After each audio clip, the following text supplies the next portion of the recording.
Good afternoon, greater Philadelphia area. This is Toole Time Real Estate Radio on WWDB 860 AM. I'm Tom Toole. She's Greta Considine. He's Kevin Heatherby. We all work at the Tom Toole Sales Group at RE/MAX Mainline, the number one RE/MAX team in Pennsylvania since 2018.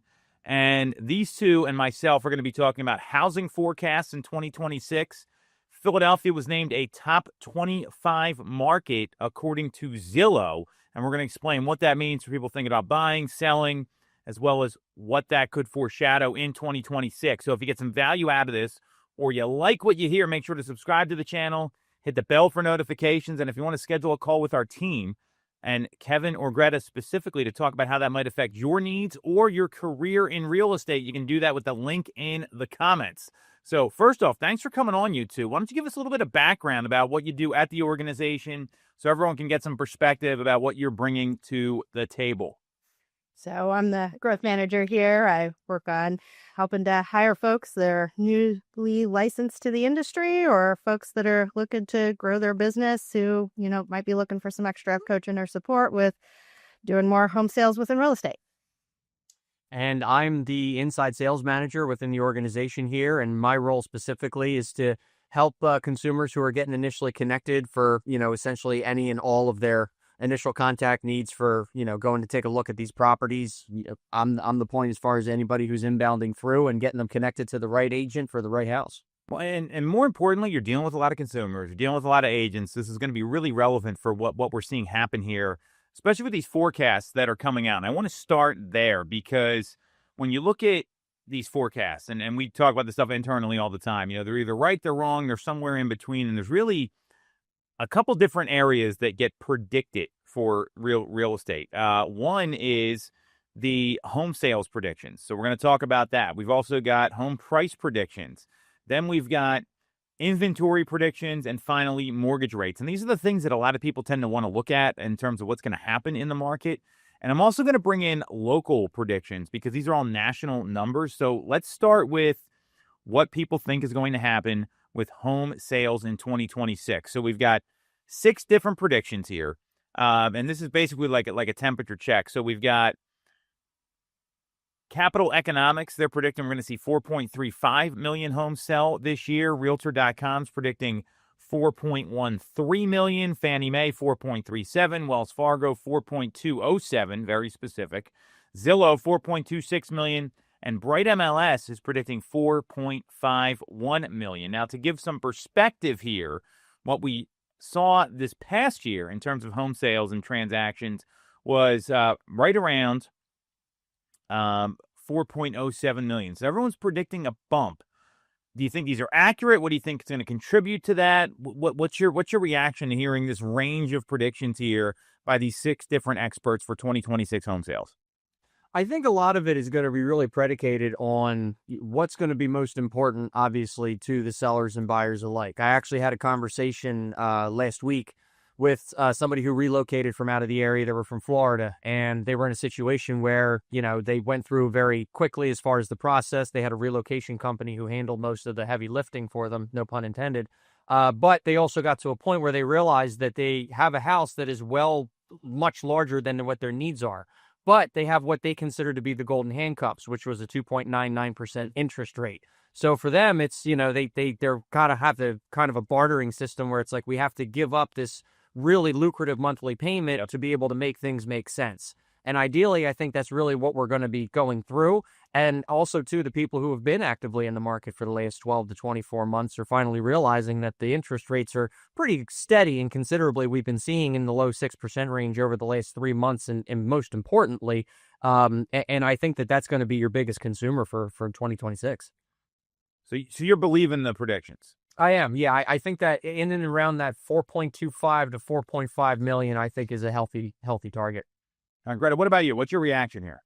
I think that we will see a few more homes hitting the market. I can see more transactions occurring just because I think there's a lot of people that are kind of in that stick rate, like Kevin was saying, that are below 3%. And I think, they're kind of getting to a point where, hey, actually, things aren't going to change. I either need to make a move or decide to just stick it out and stay here with what I have currently. And so I think there's just more people that are ready to kind of make that jump. Well, you guys both mentioned interest rates here, and one of the things that's fascinating is that right now, 20% of outstanding mortgages are greater than 6%. So that's a major shift, which I think has created a lot of mobility in the market. The average outstanding mortgage rate is 4.4%, which matches 2019 levels. So we're kind of getting back to that pre-pandemic sort of mindset.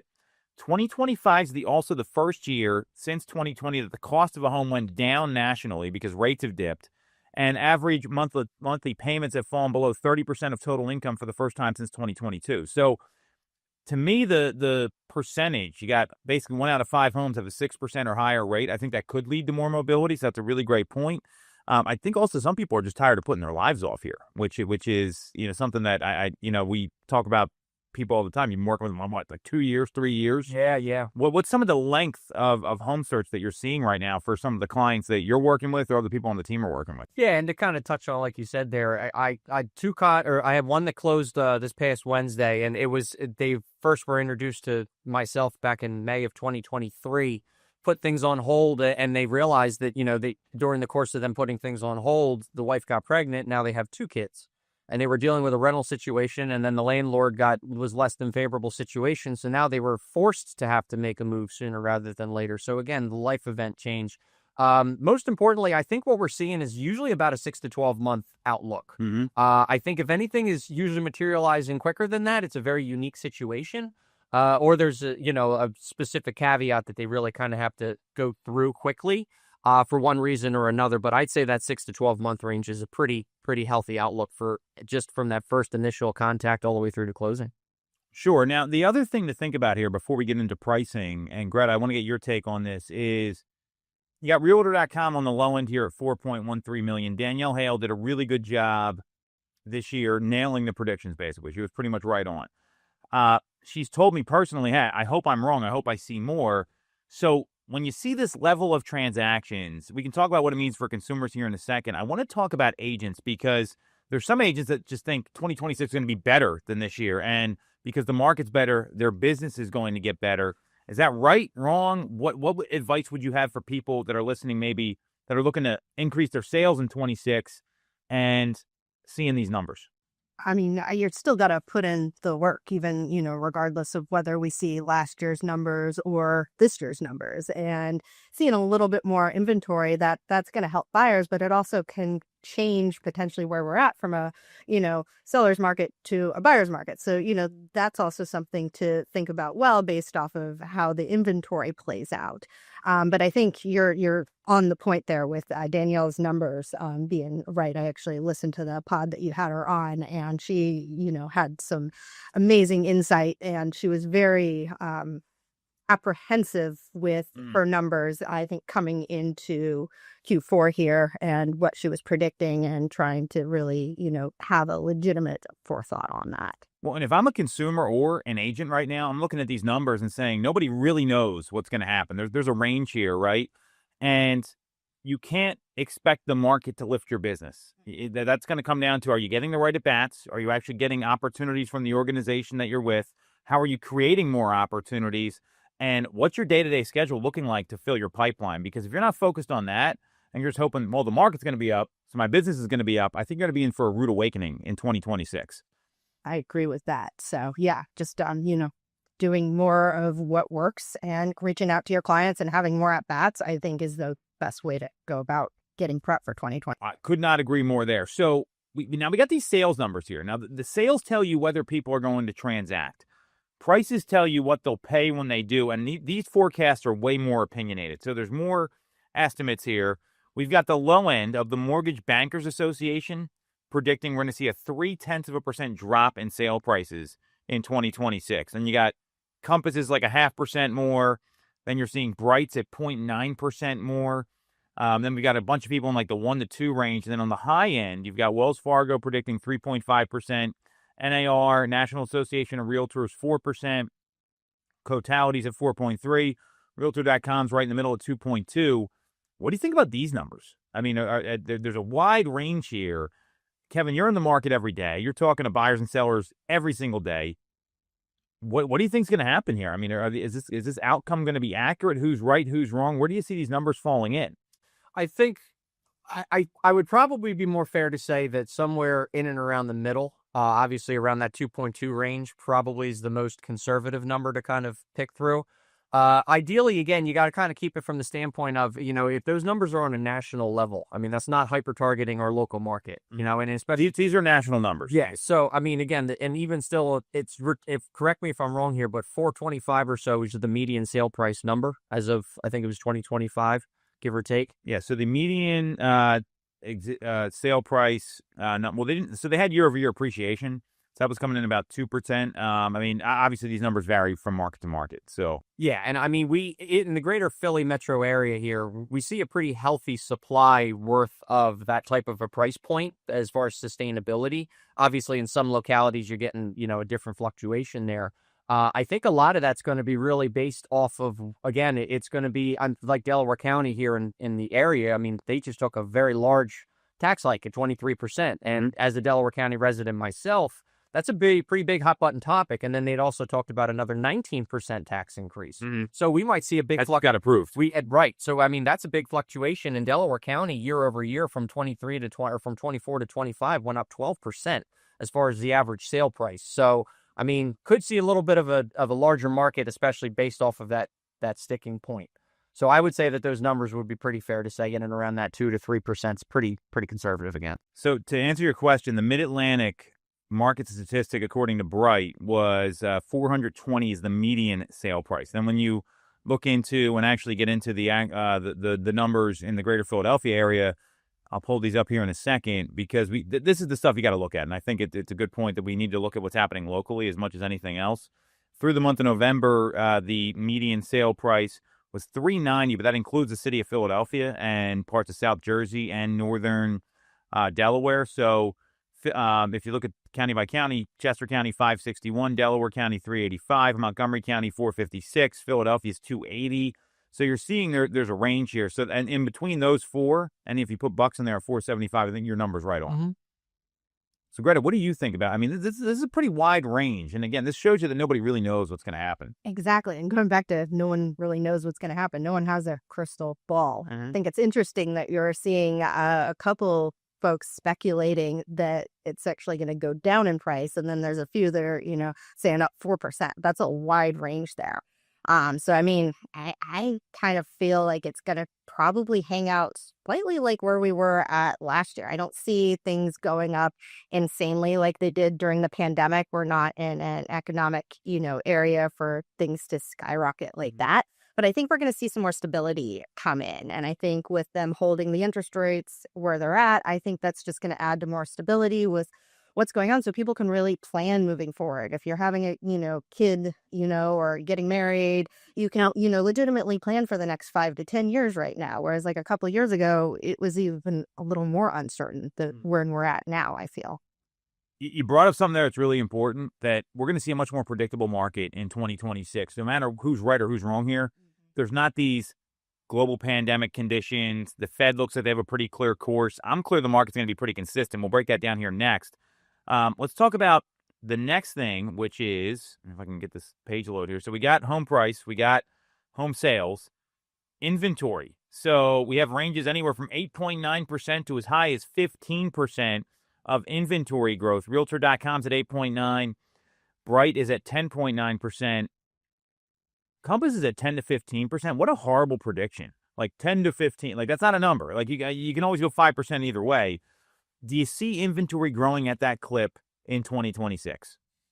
At a 10 to 15% as far as that variation, I don't think it's going to be as high as 15. I would say probably between 7 and 10. Yep. I think that's a pretty fair number to go off of. And again, if we're talking on a local purpose here, coming back to what I was just saying, Delaware County, there's a lot of neighbors and people that I, know through the community they're less than happy, and even still the COVID babies are starting to grow up and they're starting to get of school age now. So those conversations that people weren't having 3-4 years ago, now it's going to start and come up a little bit more regularly.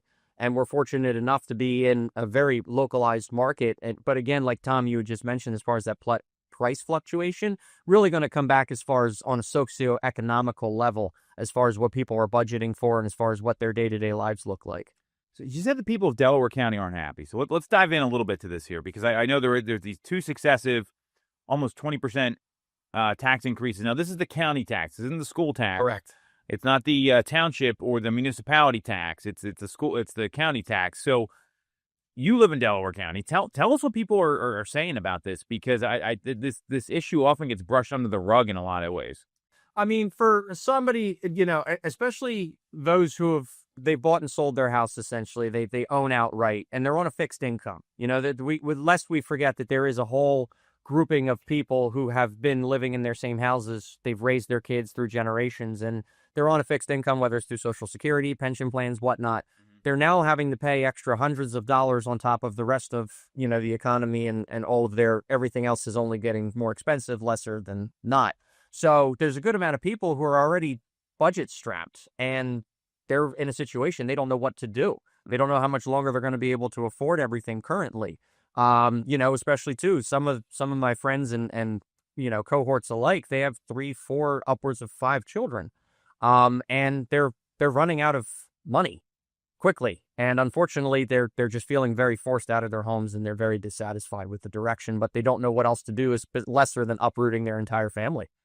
Well, and then, I mean, you've seen like the hospitals move out of Delaware. I think they're losing some of the tax base there. So that's another whole issue that's going on. So I think that's good to hear. We've actually tried to get some of the county commissioners on the show. They haven't said yes yet. Maybe we'll have to have that happen in 2026. So great intel there from someone on the ground. Greta, what about you? I mean, so you see these numbers here with inventory predictions. Again, they're like 8.9 up to 15. And if you're going to make a prediction, pick a number instead of a 5% range. Yeah, I mean, a fluctuation. That's like the person that says, "Hey, my goal is to do between 20 and 30 homes next year." Well, is it 20 or is it 30? And you're probably going to default to the lower number in most cases. I get the feeling the 15 number is like thinking with their heart, not their head. That's just me.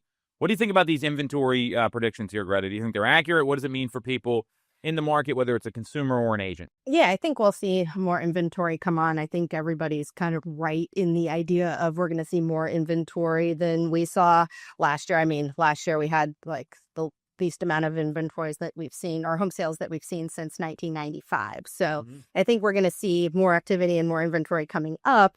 But yeah, the question of whether it's going to be 8, 10, 15%, I think, closer to like 8 to 10% seems a little more realistic. I think if 15% is, I think they're looking forward to more things moving. I like their thought process coming into that. But yeah, like 10 to 15%, that's not a number. Pick one. Well, it's a huge number. Yeah. And I think that's, it's a little misleading when you hear that.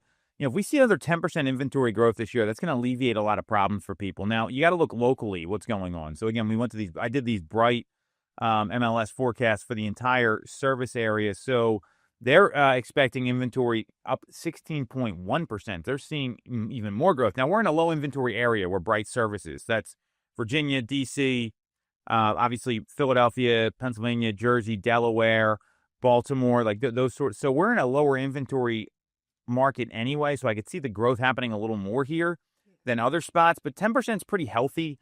I mean, I think that would go a long way. The question is who's going to transact is probably the bigger one. So, inventory sets the stage. Mortgage rates decide how many people can afford a ticket to actually buy a home this year. So here's the last round of predictions. So we've got anywhere from 6% to 6.5% for 2026 mortgage rates. You've got, Fannie Mae, Zillow, Bright, NAR. They're all like the 6 number.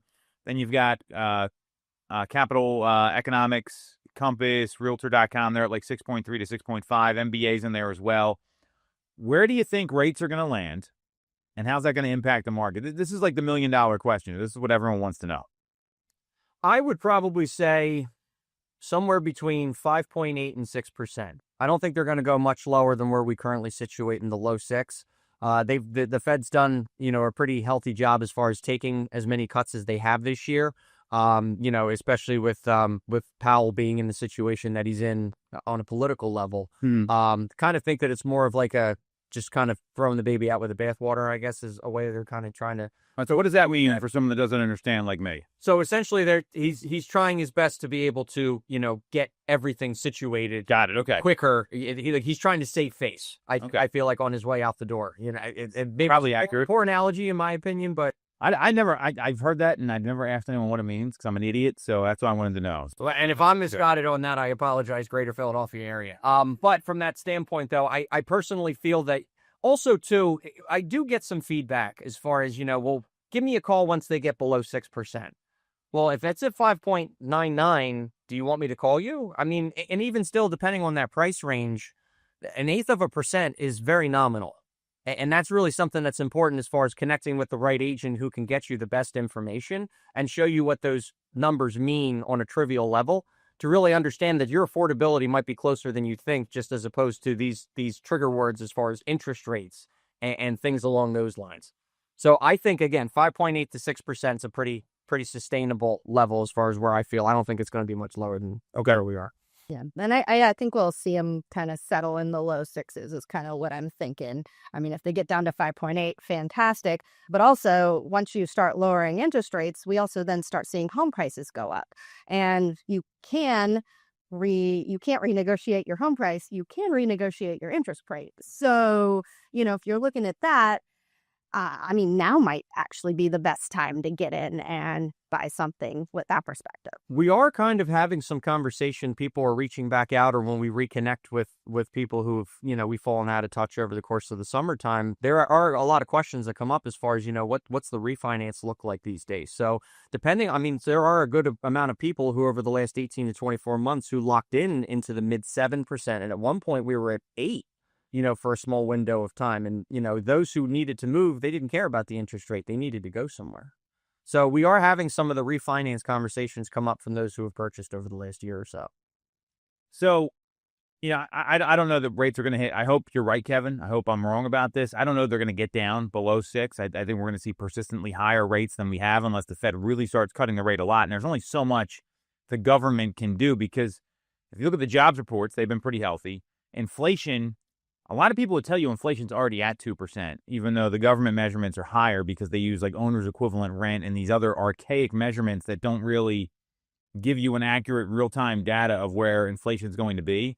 And the thing I'd be careful if I'm an agent or a consumer is that just because rates go below 6%, that may not be the win everyone's talking about. Because if rates go meaningfully lower, it's usually because the economy's slowing. Mm-hmm. And that's not a scenario where everything else is going to be healthy and people are ready to make real estate decisions at the same time. So it doesn't mean there's a recession, but something would have to go wrong. Look at the last time rates tripped. It was like a global pandemic, right? So, and then, Greta, you had a great point that lower rates by themselves are not going to create more homes and they're not going to necessarily cause prices to go down. So without more supply, affordability pressures aren't really going away. Rates can help with confidence. I think that's why 5.99 is better than 6. Mm-hmm. Because people see that. It's no different when they see like those sales that go on and everything else, but they don't change the imbalance between supply and demand. So, if you look at what a lot of economists say, and you got to be very careful with this, like 6% rates or lower are going to solve everything because they're not. And, to your point, Greta, I think there's a lot of people out there using hope as a strategy. You're talking to agents every day where they're hoping the market's going to get better and their business is going to turn up. It really doesn't go that way. So, for the agent that's hoping the year's better in 2026, what do they need to get their business fixed and in a place where they can consistently be putting homes under contract and helping people, regardless of these market conditions?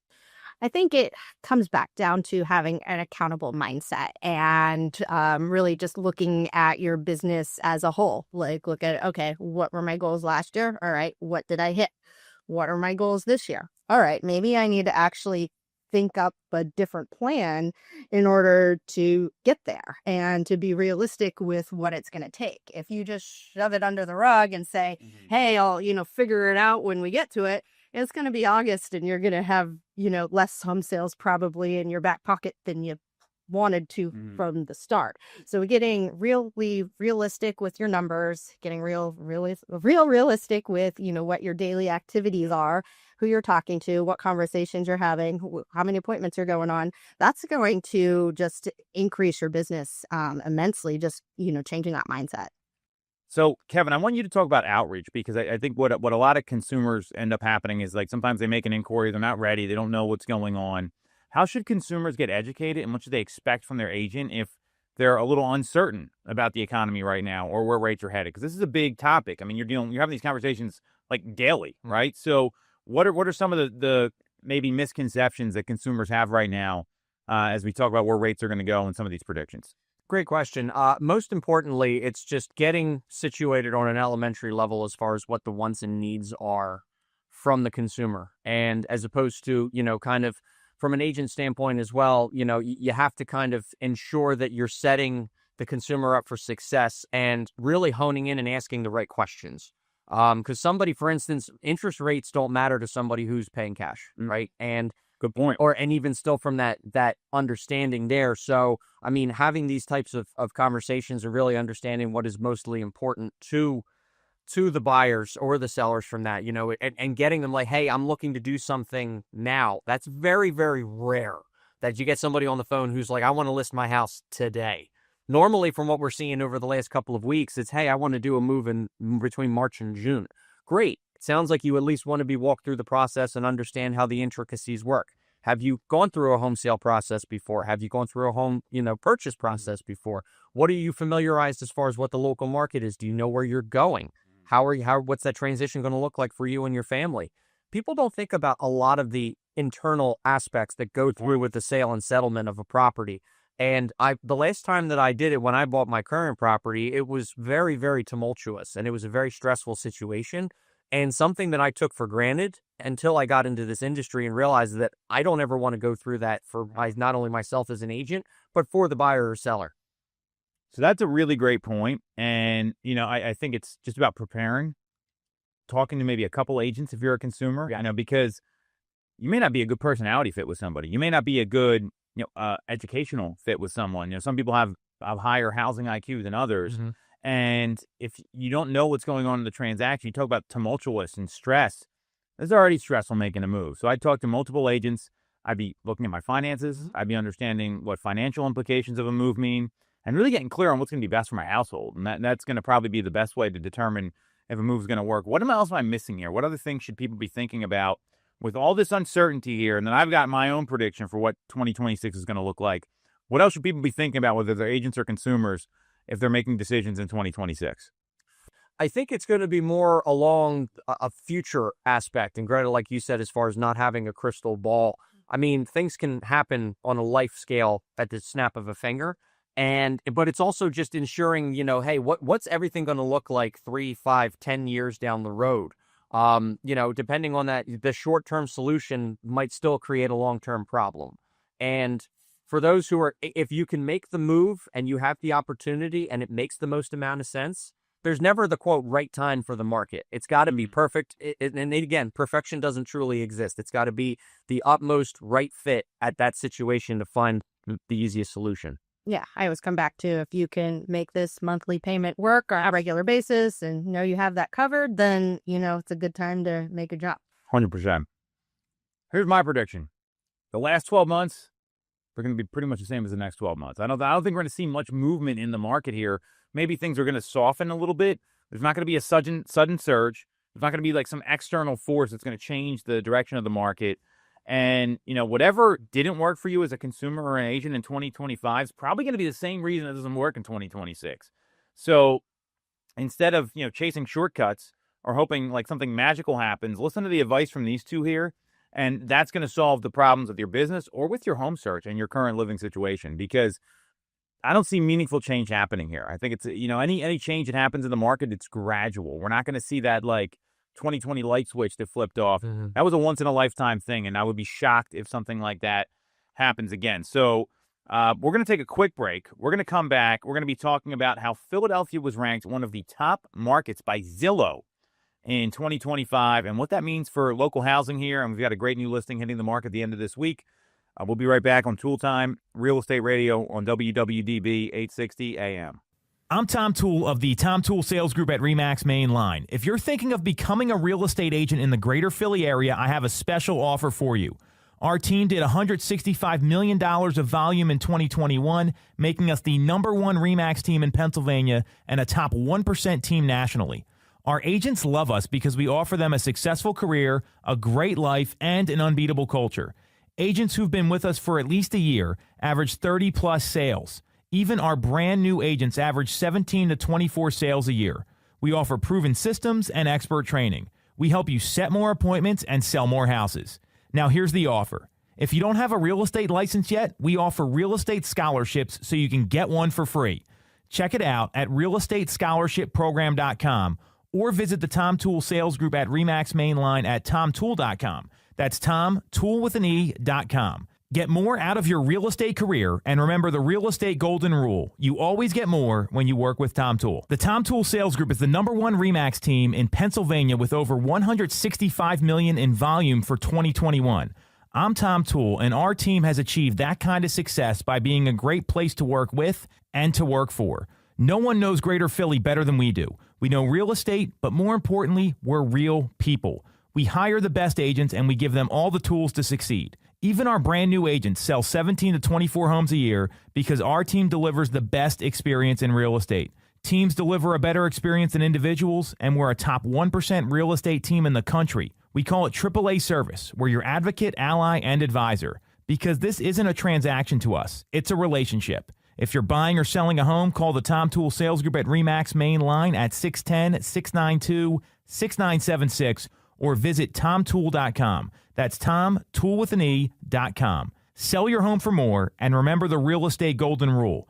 You always get more when you work with Tom Toole. If you're looking for a mortgage in the greater Philadelphia area, and by that I really mean Pennsylvania, New Jersey, Delaware, Maryland, even Florida, look no further. You can visit the Sutera team at Cross Country Mortgage. We are local Pennsylvania lending experts with loans that fit nearly any unique home buying situation. We've got amazing first-time buyer options, low to no down payment programs, non-agency programs. Get a free pre-approval now at ccm.com and make sure you search for us, the Suteras. That is Sutera. When it is time to move, we are right behind you. That is me, DJ Sutera, and my business partner, Kyle Sutera. We've got you covered. Equal housing opportunity, subject to credit approval, NMLS 3029, NMLS 1390366, MLSconsumeraccess.org. Have you considered a career in real estate? Do you want control over your income? Whether you have a license or not, call us today at 610-692-6976 or visit tomtoole.com. Join our team, the Tom Toole Sales Group at RE/MAX Main Line. All right. Welcome back to Toole Time Real Estate Radio on WWDB 860 AM. I'm Tom Toole. She's Greta Considine. He's Kevin Heatherby. We all work at the Tom Toole Sales Group at RE/MAX Main Line, the #1 RE/MAX team in Pennsylvania since 2018. And recently, Philadelphia was named a top 25 market according to Zillow. You're going to be surprised at the cities and towns and markets ahead of Philadelphia. Maybe you won't be. I'm not sure. And we're also going to talk about what Kevin runs, which is an inside sales team. A lot of people don't know what that means. Sometimes consumers get confused. Sometimes agents get confused. We're going to explain it all so you know exactly how we can help people service their needs when it comes to real estate. So if you get some value out of this or you like what you hear, make sure to subscribe to the channel, hit the bell for notifications. And if you want to schedule a call with our team, you can do that right with the link in the comments so we can help you with everything real estate related. So I want to talk about the Zillow top 20 housing market list. So Philadelphia was ranked in the 20 most popular housing markets in the nation, according to Zillow. And it was number 19 in Zillow's annual list. Number 10 was Allentown, which was shocking to me. They break these all down, and they the thought process of this is that most of the top 10 markets, they offer prices under $350,000, growing job access, communities that provide more breathing room and less financial strain, which makes sense. And then when you go down and look at the whole list, like Philadelphia's number 19, there's some other ones there. Are you surprised Philadelphia's on this list if that's the criteria? And, tell me just what your observations are, and then I'll go through some of these towns and get kind of your reaction. So Philadelphia, no. I would say also, too, knowing that the supply and inventory that exists within Philadelphia, which while it is significantly higher compared to the suburbs, the opportunity is most certainly there. Obviously, Philadelphia in totality, there are some areas that are, fluctuating as far as price points are concerned. Obviously, South Philadelphia, Center City is a little bit more on the higher end compared to some of the surrounding areas. So no, I also too, it's a booming metropolis as far as from the medical standpoint, as far as just in the industry in the tech field. Definitely a really great accessibility point. People who still need the hour-and-a-half commute to New York City. So, I mean, and even still, just the I-95 corridor. So, no, it doesn't surprise me on a personal or professional level. Yeah, makes sense that Philly's on there. It's actually one of an affordable city in comparison to Good point. a lot of other places throughout the country. Well, if you look at some of the competing cities like New York, Boston, D.C., I mean, they are wildly unaffordable in a lot of places, and we're right in the mix there. So that's a really good point. Here's the top 10. I thought this was pretty interesting, and then we can talk about what this means for Philadelphia. So the top 10, Rockford, Illinois. I think that was the town from League of Their Own. Remember the Rockford Peters? Was that them? Yeah. Berkeley, California. That's up in your Yep. native neck of the woods. Neck of the woods. College Town. Albany, New York. Dearborn, Michigan. Toledo, Ohio. Carmel, Indiana. South Bend, Indiana. Abilene, Texas. Springfield, Illinois. And Allentown. So, I mean, I'm not getting excited about going to visit any of these cities here with peace and love to all the residents in these places. I mean, what's your kind of observation there? Again, like you said, a lot of college towns are between like Berkeley and South Bend, respectively. Allentown, for instance, a blue-collar type of an environment out that way, again, with all the steel mills. And according to the one, the only Billy Joel, I mean, we're living here in Allentown, and they're closing all the factories down. But again, and again, a lot of Midwest of really what I hear out of that. There's at least 3 or 4 cities, most importantly, that are in the Midwest. So that definitely hones in on a different type of market compared to what we're used to seeing in a major metropolis. A lot of good opportunity for those who are, working hybrid or remote or who are looking for a different change of pace. What do you think about this, Greta? I think it's interesting that Berkeley's on the list and Allentown's on the list because those are completely two wildly different markets. You've got Berkeley right there outside of San Francisco. You've still got a lot of, the tech prices and everything that's going on in the Bay Area market. And then you've got Allentown, which is, roughly an hour plus outside of the Philly market. I feel like they're in their own little world up there, where they have, just relying on their own jobs that are feeding that out-of-town market. Whereas like a place like Berkeley, you've got to have people that, might be commuting, an hour plus away. So it's interesting to me that both of those are hitting the list. Well, and it looks like affordability is probably the number one. I was surprised to see Berkeley on there as well. I mean, immediately when I think of Berkeley, I think it's probably unaffordable, I guess. But it's my thought process too. Yes. I mean, you would know better than me. Oh. Yeah. So, and you look at this here, it looks like that's probably the number one focus is affordability's there. And affordability has been the hot topic about real estate these past 24 months. So, most of these top 10 markets, they offer prices under $350,000. You look at Philadelphia specifically and kind of what that means. I mean, I think it's actually very similar in terms of a larger city. You have a lot of job access here with like Jefferson Health, Mainline Health, a lot of like job access, which you don't have in other cities. So I think that's probably a big reason that Philadelphia is on the list. When you go a little deeper, there's still opportunity, I think, in Philadelphia, to your point, Kevin, just maybe not the same opportunity as some of these other cities. Inventory we're seeing rise a little bit. Sales activity we're seeing is not so bad, but it does look like there's increased options, but still stiff competition because new listings are rising. Affordability is better than other major cities. How do you think this plays with like consumers? Like, do you think consumers look at this stuff? Like, I mean, I know real estate agents do because they always post it in their listing descriptions. Does someone ever talk to you about this when you're talking to consumers? Do they identify these sort of issues? Most of the conversations that I have, especially that are predicated, most importantly, like for instance in Philadelphia, a lot of it's more of what's important to them as far as accessibility, locationally. There's a growing, group of a generation where they like the walkability, they like the baristas and the cafe, and just the walkability as far as dog parks or just anything on an entertainment level. They're putting those types of situations at the forefront. And again, most of those, you're seeing in South Philadelphia is, like you said, with the medical standpoint, and there's a lot of colleges and a lot of younger people are coming into Philadelphia from what I'm seeing for one reason or another. And I think that it's really, really based on, again, people aren't necessarily just treating their job as the only reason why they need to make the move. They're utilizing a wide array of most important aspects as far as what their lives are outside of the 9-to-5 grind. Yeah, they want some place where they have lifestyle to, go do fun things or good restaurants to go to or, places take their kids. Right.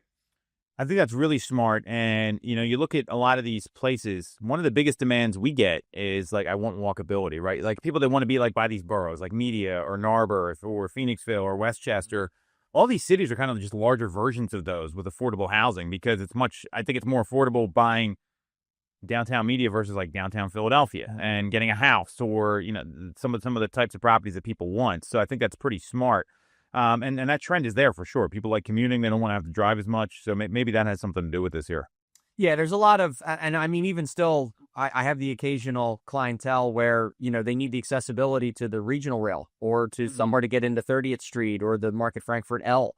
It's having that accessibility to get in because they prefer the suburb life over the city life because parking's a nightmare, and for whatever reason, it's circumventing getting in and out of traffic, especially this time of year in general, lesser it being, a random Tuesday in March. Yeah, great point. So, looking at these, I think you got to take these lists with like a grain of salt because you got to look at what's going to be best for your needs. I mean, if you look at suburban Philadelphia in general, I mean, there's a lot of buyer interest. There's still competitive sales.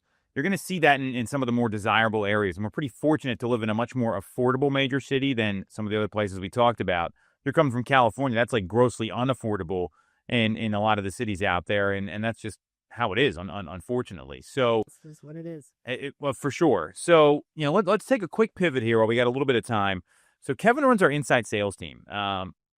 Explain to people what inside sales actually means, because I don't think a lot of people know.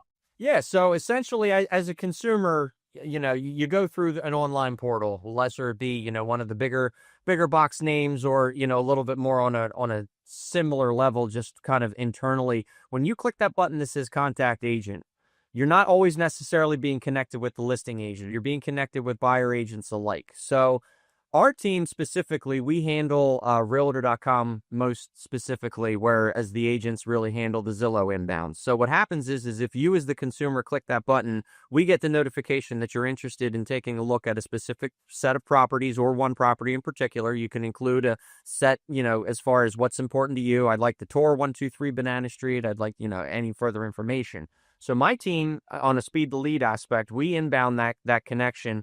We reach out to that clientele on as close to an immediate basis as possible. Because again, most consumers, they want to have that instant gratification. So we want to ensure that we don't lose the opportunity to connect with that person. So we utilize our tactics as far as, the calling, the texting, and the emailing to ensure we don't have a lapse in communication. And to be able to understand a little bit deeper as far as what's important to them about why they wanted to take a look at or wanted further information about selling their property for one reason or another.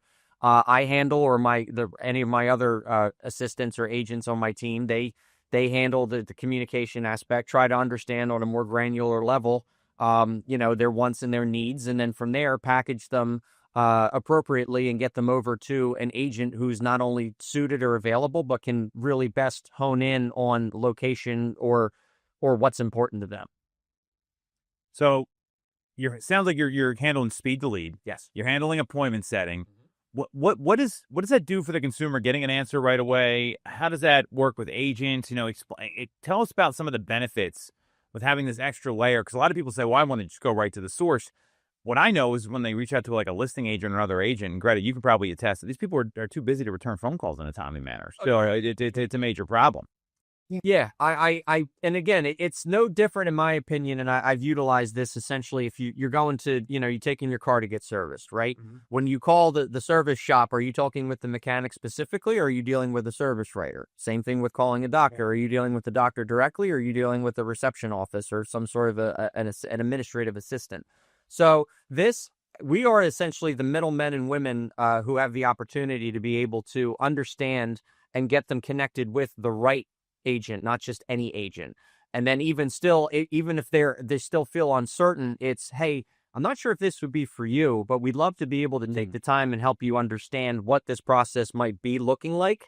And from that point, get you connected with, again, the right agent moving forward there. So it sounds like well, I know what you're doing because we work together every day. You're giving live opportunities to people. Greta, how important is that to get more live opportunities in front of you when you're growing your business? Because we're in this world right now in real estate where a lot of people talk about like we got the best training, but they don't give opportunities. So how key are those opportunities to getting someone's career off the ground or keeping it going with momentum? Oh, it's so important to have more opportunities with your business, whether you're a new agent that's just getting started or whether you're a seasoned, person in the business. It's always good to have more clients coming your way because every day is a job interview as an agent. And so the more people you can talk to, the more appointments you're going to set, the more showings you're going to go on, and the more homes you're going to sell. And at the end of the year, you're going to be a lot happier if you talk to more people. Right. Well, and volume is such a key part of real estate because if you're not meeting with enough people, you're never going to sell the amount of homes that you want. So, Kevin, what's the benefit? You talked about the benefit to consumers. How a lot of people think like there's this. Do consumers ever give you any pushback? Because a lot of people think they're going to like, oh, I need to. They're not going to want to talk to somebody else. Now we know Zillow does this. We know a lot of other companies do this. So, what's your experience been in this job? Do consumers look at it as a positive or a negative? I think as long as you're communicating the process intently and thoroughly, I've never had any pushback as of current. It's really getting them to understand that, hey, I am the intermediary. My job solely is to understand what your problem is and get you the problem solver. And as long as you're able to make that connection and understanding from the jump to say, hey, I'm going to get you connected with my partner here, whether it's John, Jane, or anyone else in between, we're going to ensure that this process is seamless. And hey, even if I'm not involved from this point forward, here's my contact information. Reach back out to me. I want to ensure that you're going through the process not only thoroughly, but seamlessly. Go ahead. Oh, I was going to say, it seems like you're adding an extra layer of service to what we have going on here. Because if I'm the consumer calling in and, I'm looking in the greater Philly area, having, and I'm like, I'm not sure which zone I want to live in. Having an agent that handles all of those zones and is the expert of all of that is going to be more beneficial. If I'm saying, hey, I want to, be in this specific neighborhood in Philly, you're able to hook them up with a Philly expert that knows boots on the ground and can handle that area. Yes. Same with Westchester, same with Phoenixville. All of these areas are hyper specific. So having, that extra layer of service where you can really help someone out to the specific zone that they want to be in, I feel like that goes a long way. Yeah, and I mean, even still, the term, the local market expert, we want to ensure that you are being connected with a true local market expert, as opposed to somebody who might specialize in Philadelphia, but might not know the Collegeville market very well, or Coatesville. So we want to ensure that the process is not, again, like I said, is it from the beginning to the end. We want to ensure that it's seamless. You talk about local experts there, and agents are notorious for this, where they say they're local and they've not sold anything in the area. They're far away. They have no knowledge of it, and they're chasing a price point or something like that. So the benefit here to consumers, to me, is really important because agents will always say things just to win business, and it's not necessarily true. Do you find that to be a big plus for a lot of folks when these people actually go through and then buy or sell a property? Yeah, and the consumer knows. I mean, the consumer is a lot smarter than a lot of people would be willing to give credit for. And especially in a day and age where we have any sort of information literally at our fingertips, who can do as much research. And if they don't have faith and confidence in you, you're probably not going to transact with them. And especially, too, if you're in a situation where the connection's just not there from jump, you got to be aware of that, even as an agent, just to say, like, you know what, I don't think this is going to be a good connection for us. And that's okay. And I think that we, as also an agent myself, I have referred business to other agents because it wasn't a good connection. And I still wanted to ensure that that person was taken care of and got through the process. Really well said. And I think that, as we wrap up here, we got one new listing we're going to highlight here in a second. When you put the consumer first and just focus on their needs, good things tend to happen. And, so many agents are just so desperate for business because they're not getting enough opportunities. They've only got a limited amount of people in front of them, and they're having to, like, I've got to sell this person a house. That doesn't benefit anybody. And when you have a full pipeline, or you're working with an agent that's doing a lot of business, that's where the consumer really wins because they can detach from the outcome.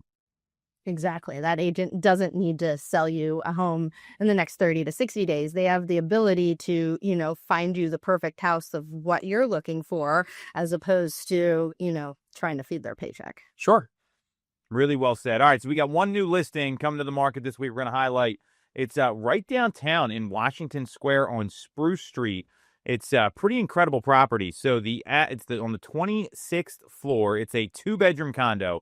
It's 1326 Spruce, number 2603. 2 beds, 2 baths, 1,200 square feet. This is going to be on the market and available for showings on Friday. It's only by appointment. The sellers are asking $400,000 over there. It includes a parking spot in the garage and a storage unit in the basement. $400,000 right in Washington Square, 1326 Spruce, number 2603. You want to schedule an appointment for that, you can do that with the link in the comments. Great opportunity to get something right downtown with a little bit of space, 1,200 square foot condo. So that's all we got this week. You want to follow Kevin? He's at KevH03 on Instagram. You can follow Greta at Sold by Greta on Instagram. You can follow me at TomToole3RD. And we'll be back next week on Toole Time Real Estate Radio on WWDB 860.